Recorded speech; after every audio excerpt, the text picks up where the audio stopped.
Every day, there's a battle for your mind raging. Information coming from every angle with the will to deceive. Fear not. You found the place for truth. The voice of a generation that still has the will to believe in the greatest country in the history of the world. This is the Charlie Kirk Show. Buckle up. Here we go. All right, welcome to the Charlie Kirk Show. I'm Andrew Kolvet, executive producer of this fine show, joined by Blake Neff, another one of the producers around here. Blake, good morning to you. Morning. We're going to start today's show with a Charlie Kirk prediction that has come to pass, it seems. Yeah, we saw this, and we know there's a lot going on, but we really wanted to flag this. I think people would like it. Yes. It gets at a lot of what made people love Charlie so much, which was he was always focused on the future, on building the coalition, on finding the common ground, on beating the real bad guys, which is the insane communist anti-civilization left that wants to destroy us all. The Red-Green Alliance, which is what he was focused on at the end of his life, and we will remain focused on because it remains the key threat, I believe, to the future of our civilization. There's many threats, but that is the key one. And of course, the prediction that we are referring to is the reuniting of Elon Musk and President Donald Trump, which took place last night officially at a black tie dinner at the White House that was honoring Mohammed bin Salman. Yeah, I guess Red-Green Crown Alliance, Prince. They're not. Yeah, so we had a state visit. Dinner. Yeah, we had a state visit of the Saudi Crown Prince, their first state visit in I think 7 years.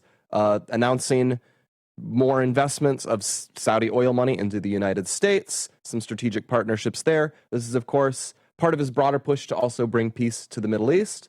But Elon Musk was there because Elon Musk is apparently going to be investing his own AI initiatives in data centers in Saudi Arabia.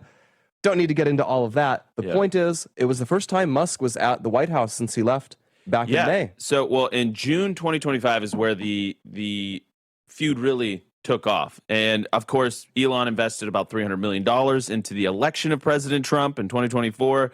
He headed up the Doge Office of Government Efficiency in the White House. Then they had this bitter public feud in which... beautiful bill. He said it was too much spending. Yep.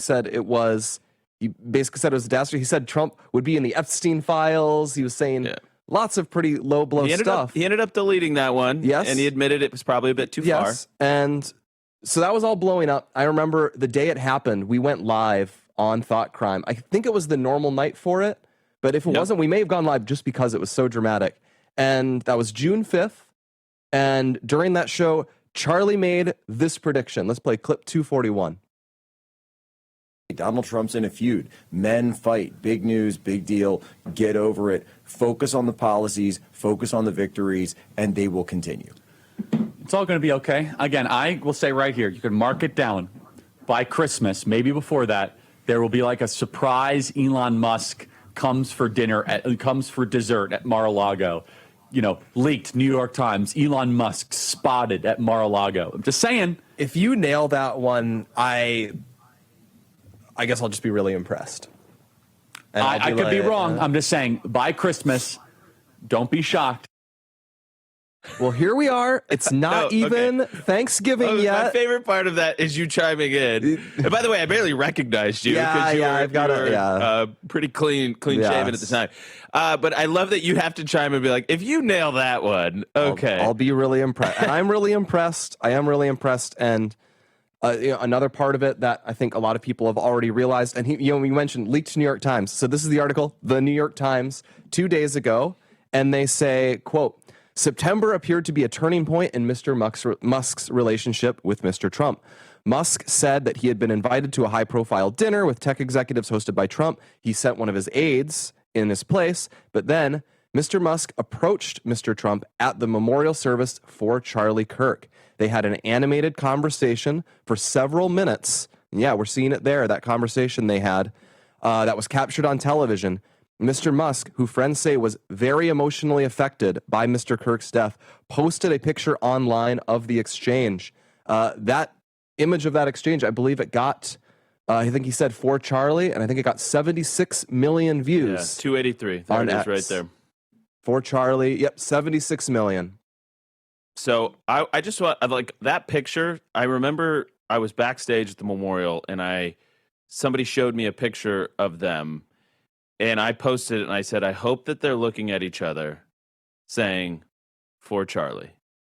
And about an hour later, Musk tweeted that, "For Charlie." And I can't prove it, but I like to think that Elon saw that tweet and thought, you know what, let's do it. Yeah, and it makes my heart happy because I know, and you know how much this meant to Charlie. Yes, and it's not that they're aligned on everything. It's what Charlie would care about. It's being aligned on the core things. He said there was another bid he did in July when they were still fighting, and he said, I think they're going to realize that they maybe disagree on spending, they may disagree on particulars of immigration policy.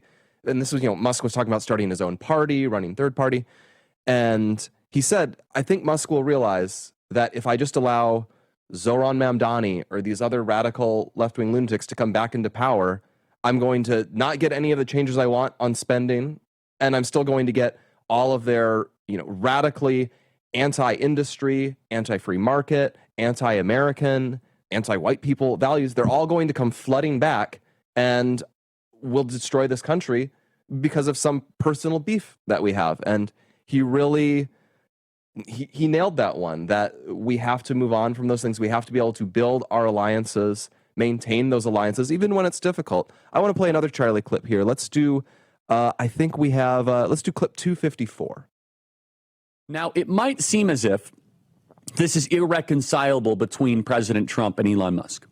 How could they ever come back together after all this back and forth? It's just as nasty as you could imagine. And it seems as if that it's only going to increase. But President Trump has in front of us a rather dramatic and telling track record of being able to reconcile and work with people that were otherwise considered to be sworn enemies of MAGA.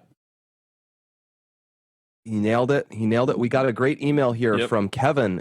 He says, this fulfilled prediction by Charlie is precisely the reason I said for years that Charlie was the true heir to the wisdom of Rush Limbaugh, his favorite radio host. Yes, he was. And prayers as you continue to fight for what Charlie was fighting for. Thank you, Kevin. And anyone else who has thoughts, please email us. Freedom at Charlie. We're going to try and get our email reading game back on track. Yesterday, we didn't get to as many as we wanted to. So today, please send emails, freedom@charliekirk.com. This all reminds me, by the way, I have not stopped thinking about Helen Andrews, our interview. If you haven't seen it, please check it out on the podcast, wherever you get your podcasts, Apple, Spotify, wherever. It was a really important conversation. I love that it was coming from a woman because one of the things she talked about, it needed to come from a woman. We'd have been in trouble. But so she writes in this article, it was the great feminization. And this is a particular skill set of men. Now, we love you women. You guys are truly important. We have a bunch of ladies that work on this team, and they are amazing. But this is one of the pieces she wrote in this. She's talked about how men over time have developed customs and approaches to war. And this reminds me of Elon and Trump. And Charlie understood this. She says, the point of war is to settle disputes between two tribes, but it only works if peace is restored after the dispute is settled. Men, therefore, develop methods for reconciling with opponents and learning to live in peace with people they were fighting yesterday. Females, even in primate species, are slower to reconcile than males. This is a guy thing. And Charlie, he genuinely, innately understood. I think it's because he went through so many of these. We'd see some of those that were behind the scenes. Just you'd have the grind, the fighting. You'd have these attacks, and it'd be a fake out. Oh no, actually, we don't want this fight. And he saw that, and he was, he told the audience about it. And you could tell it was two alphas, raging against one another. Trump's threatening to hold back subsidies. They might rage against each other again. They might fight again. They might. Yeah. This doesn't have to be forever. But listen, here's the thing. What did Elon said? We must hang together because if not, we will surely hang alone. Hang separately. And that is absolutely true. We need each other. The movement needs each other. I think there's a purging. I'm going to make my own prediction here. There's a lot of talking about the infighting on the right, especially in the wake of Charlie's death. We will come back together. There is a purging. There is a flexing. There is a consternation happening, and that is sometimes really healthy. We will come back together. You watch. All right, connection, open dialogue. These are things that build communities. Charlie, Kirk, and TikTok share in that knowledge. That's why TikTok has built a space where that kind of listening actually happens. People don't just post, they respond. They build on each other's ideas. You see a teacher simplifying a tough lesson, so it finally clicks for students, or a gardener sharing a trick that saved their crop. But what matters most isn't the video, it's what comes next. Someone asking a question, someone else answering a story with a story of their own. And suddenly, people who've never met become a community built on mutual understanding, curiosity, all of those wonderful things. Walls come down. This is what listening does. It reminds us all that we're not as different as we may think, and that's what makes TikTok so powerful. It's a place where every post can turn into a conversation, and every conversation can make a huge difference. So, join the conversation with us. Send us your thoughts. Freedom@charliekirk.com. Freedom@charliekirk.com. We will be right back.